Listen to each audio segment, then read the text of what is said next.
Guys, ngayon lang kami nakapag-update kasi halos kalahating buwan wala kaming internet. Ngayon lang siya bumalik. So itong nakikita nyo ngayon, ito yung mga napinsala sa tabi ng dagat ng Baler, guys. Nung nakaraang bagyong uwan.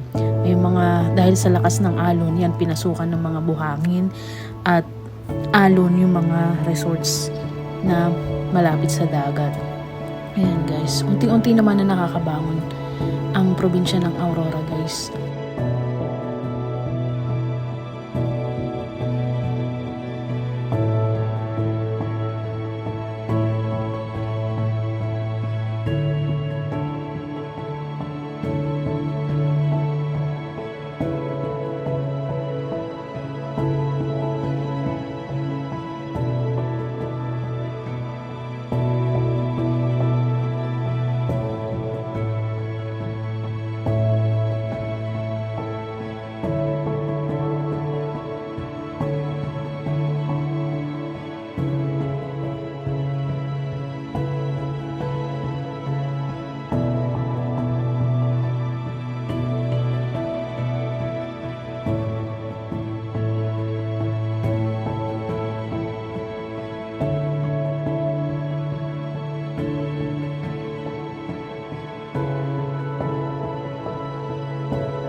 So guys, nandito kami ngayon sa dagat.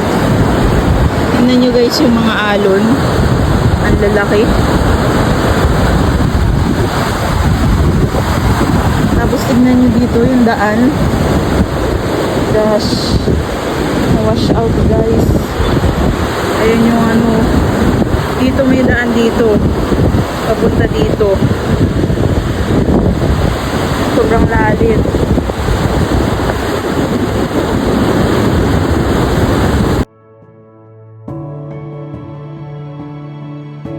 So, sana magtulong-tulong tayo, lalo na dun sa mga may makakayanan para makatulong, lalo na dun sa talagang napinsala ng mga nagdaang mga bagyo.